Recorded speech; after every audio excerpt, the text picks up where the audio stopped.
Você acha que conhece Lucas Guimarães? Acha que sabe tudo sobre a vida dele? Pois eu vou te contar algo que aconteceu no aniversário dele que vai mudar completamente a forma como você vê esse apresentador. E quando você descobrir, vai entender por que tem gente questionando se ele foi longe demais. Mas calma, respira fundo, porque antes de chegar na bomba, eu preciso te mostrar o caminho. E esse caminho passa por Penedo, Alagoas. Passa por uma casa antiga, passa por uma avó que já morreu e passa por uma tecnologia que muita gente considera perigosa. E se você não se inscrever agora neste canal, vai perder as maiores revelações sobre os bastidores da TV brasileira, vai ficar de fora das próximas bombas que envolvem gente muito mais famosa que Lucas.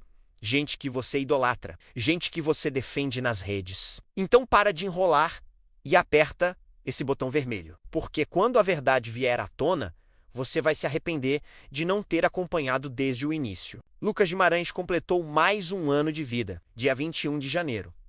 E o SBT decidiu fazer um programa especial. Eita, Lucas teria uma edição dedicada inteiramente ao aniversário do apresentador.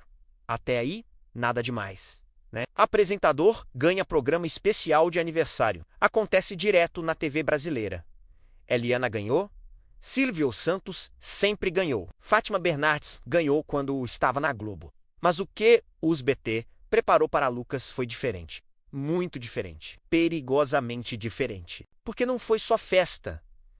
Não foi só bolo e parabéns. Não foi só plateia cantando. Foi uma viagem emocional calculada, milimetricamente planejada, estrategicamente executada. E no centro dessa estratégia, a dor, a perda, a morte e a tecnologia que promete trazer os mortos de volta. Geraldo Luiz foi escalado para conduzir a parte externa do programa. Sim, aquele Geraldo Luiz que todo mundo conhece.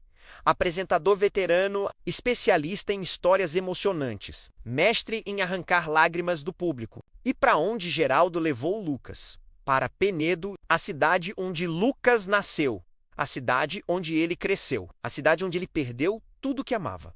Primeira parada, a escola. Aquela escola de infância, onde tudo começou, onde Lucas era só um menino com sonhos grandes demais para uma cidade pequena. As câmeras registraram tudo, cada expressão, cada lágrima contida, cada sorriso nostálgico, tudo perfeitamente enquadrado, tudo perfeitamente iluminado. Os alunos prepararam uma homenagem, cantaram, aplaudiram, emocionaram. Lucas sorriu, agradeceu, mas ainda não tinha visto nada. Mostraram os boletins escolares antigos, as notas, as faltas, os comentários dos professores. Tudo virou conteúdo, tudo virou televisão. Segunda parada, a rádio, o lugar onde Lucas deu os primeiros passos na carreira artística. E adivinhe com quem? Com Cláudia Helena e com Carlinhos Maia. Isso mesmo, Carlinhos Maia, o ex-marido, o ex-sócio, o ex-parceiro de vida e de negócios. Curioso, né? Porque eles anunciaram publicamente. Todo mundo chorou, todo mundo sofreu junto, mas continuam aparecendo juntos, continuam sendo citados juntos, continuam fazendo parte da história um do outro. Enquanto isso, outro casal de famosos também terminou e já está dando em cima de outras pessoas publicamente, viu? Mas essa fofoca fica para depois. Voltando, Lucas volta à rádio, relembra os tempos de iniciante. Sorri para as câmeras, agradece as oportunidades. Fala de Carlinhos com carinho, como se nada tivesse acontecido. Como se não tivessem se separado. Como se tudo fosse normal. E talvez seja mesmo. Talvez a separação nunca tenha sido o que parecia, mas isso é assunto para outro vídeo. A produção do SBT sabia que escola e rádio eram legais, eram nostálgicos, mas não destroem emocionalmente, não fazem o público chorar de verdade. Então eles foram mais fundo, muito mais fundo.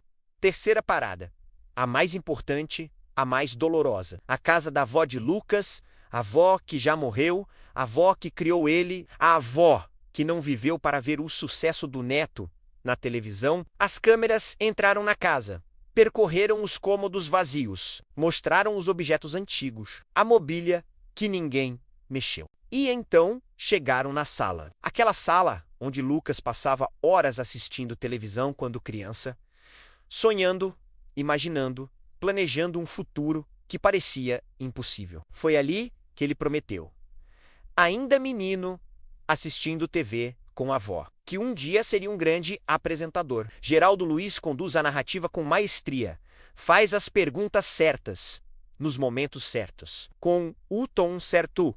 E Lucas se emociona anchor an relembra, an fala da abo. Fala dos pais. Fala de todo mundo que ele amava e que já morreu. Porque não foi só a avó, não. Os pais de Lucas também já faleceram. Pai e mãe. Os dois. Nenhum deles viveu para ver o filho apresentando um programa no SBT. Nenhum deles estava lá quando ele assinou o contrato, quando ele estreou, quando ele bateu recordes de audiência. Todos morreram antes. Deixaram Lucas sozinho. Deixaram ele carregar o sucesso sem poder compartilhar com quem mais importava. E é porque a produção do SBT preparou uma surpresa. Uma surpresa que Lucas não sabia. Uma surpresa que a família não esperava. Inteligência artificial para fazer o quê? Para ressuscitar os mortos. Para trazer de volta a imagem, a voz, a presença dos pais e da avó de Lucas. Isso mesmo que você ouviu. O SBT usou tecnologia de imposto automóvel para recriar digitalmente as pessoas que Lucas perdeu e exibiu esse vídeo. No programa, na frente de todo mundo, na frente da família, na frente de milhões de brasileiros assistindo em casa. Lucas viu seus pais mortos na tela, viu a avó morta na tela, ouviu vozes recriadas artificialmente, viu rostos manipulados por algoritmos e chorou. Chorou muito. A família chorou junto. Todo mundo na produção chorou, nas palavras do próprio Lucas. Essa foi a surpresa mais emocionante da minha vida. Eu vivi o impossível. Voltar às minhas origens, sentir a presença de quem eu amo e perceber que meus sonhos não foram em vão. É algo que vou carregar para sempre no coração. Lindo, né? Emocionante, tocante, de arrancar lágrimas de pedra. Mas tem um probleminha nisso tudo. Um probleminha enorme. Usar inteligência artificial para recriar pessoas mortas é polêmico. Muito polêmico. Eticamente questionável. Moralmente duvidoso. Porque você está pegando a imagem de alguém que não pode mais consentir. Está colocando palavras na boca de quem não pode mais falar. Está criando uma versão falsa de alguém que era real e fazendo isso na TV aberta para milhões de pessoas. Sem discussão prévia, sem debate ético, sem questionamento nenhum. Porque depois dessa bomba emocional em Penedo, o programa voltou para São Paulo. Voltou para o estúdio do SBT. Voltou para a festa de verdade. Lexa cantou, animou a plateia, entregou os sucessos, fez todo mundo dançar. Ajudou a conduzir a surpresa. Foi cúmplice da estratégia toda. Depoimentos começaram a rolar. Patrícia Abravanel mandou mensagem. Ratinho mandou mensagem. Celso Portiolli mandou mensagem.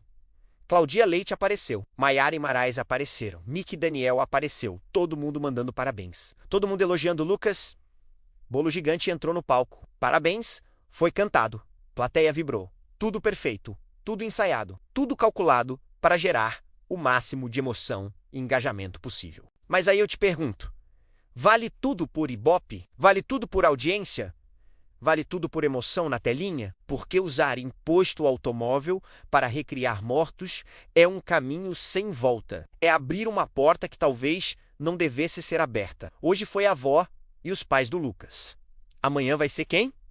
Silvio Santos, Gugu, Hebe Camargo, vão começar a recriar apresentadores mortos para apresentar programas novamente?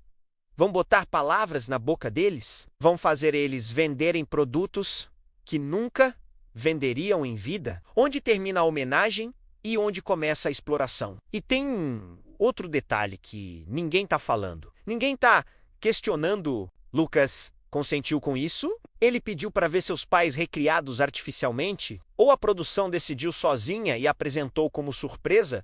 Porque surpresa significa que ele não sabia, não autorizou previamente, não teve chance de pensar se queria ou não passar por isso. Foi forçado a reagir na frente das câmeras, forçado a demonstrar emoção ao vivo, forçado a aceitar aquilo como presente quando talvez não quisesse. E se ele odiou por dentro, E se achou horrível, mas não podia demonstrar porque estava ao vivo, e se chorou de tristeza e não de alegria. Ninguém vai saber, porque a narrativa já está pronta, já foi vendida, já foi entregue ao público. Lucas ficou emocionado. Lucas amou.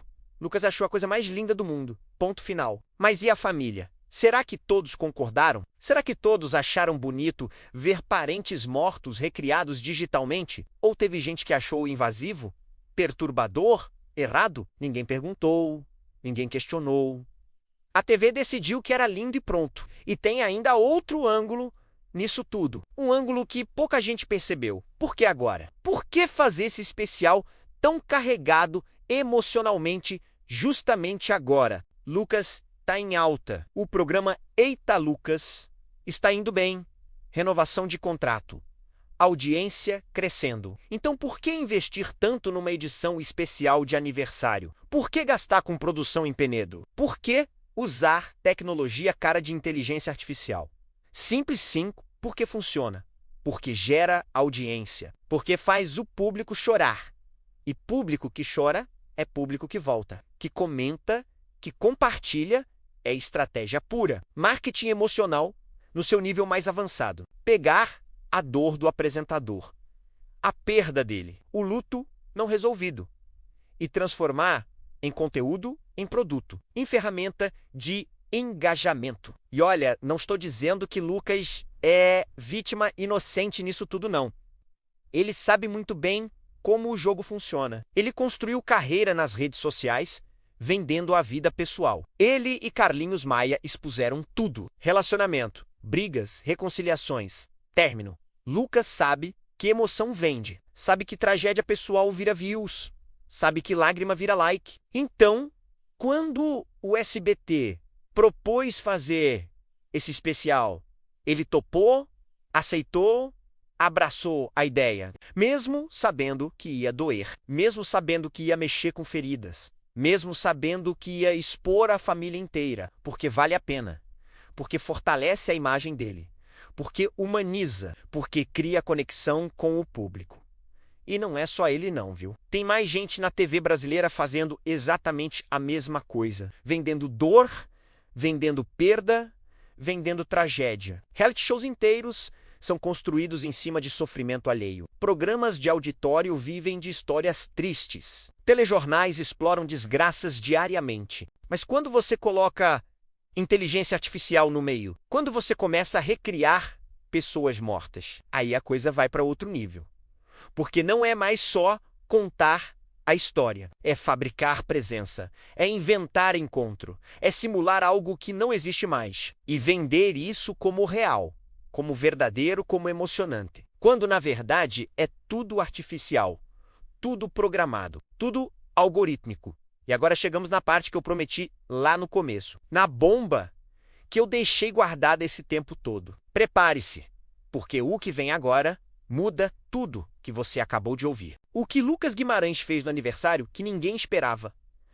Não foi chorar, não foi se emocionar, não foi abraçar a família, foi aceitar que usassem a imagem dos pais mortos dele para fazer televisão. Foi concordar em transformar o luto dele em entretenimento de sábado à tarde. Foi permitir que a dor mais profunda da vida dele virasse ferramenta de audiência. E pior, foi fazer isso e ainda agradecer, ainda sorrir, ainda chamar de surpresa mais emocionante da vida. Quando, na verdade, foi uma das coisas mais invasivas, mais manipuladoras, mais questionáveis que já aconteceram na TV brasileira recente. Porque não importa quão bem intencionado fosse, não importa quão lindo ficou o resultado, não importa quantas lágrimas foram derramadas, usar inteligência artificial para ressuscitar mortos na TV aberta, sem debate ético prévio, sem discussão pública, sem questionamento de limites, é perigoso. É abrir um precedente. É dizer que está tudo bem, que pode, que é bonito, que é emocionante. E aí amanhã outra emissora faz, e depois outra, e depois vira normal. E daqui a pouco ninguém mais questiona. E os mortos viram propriedade pública, viram ferramentas de marketing, viram produtos de entretenimento. E você? O que acha disso tudo? Lucas Guimarães foi corajoso em aceitar essa homenagem ou foi longe demais ao permitir que usassem seus pais mortos em imosto na TV? Vale tudo por emoção e audiência ou existem limites que não deveriam ser cruzados? Se fosse sua família, você toparia ver seus entes queridos recriados artificialmente? Até onde a TV pode ir em busca de Ibope? Comenta aí embaixo, sem medo. Quero saber sua opinião de verdade. E se ainda não se inscreveu, aperta esse botão agora porque as próximas bombas vão ser ainda maiores. E você não vai querer perder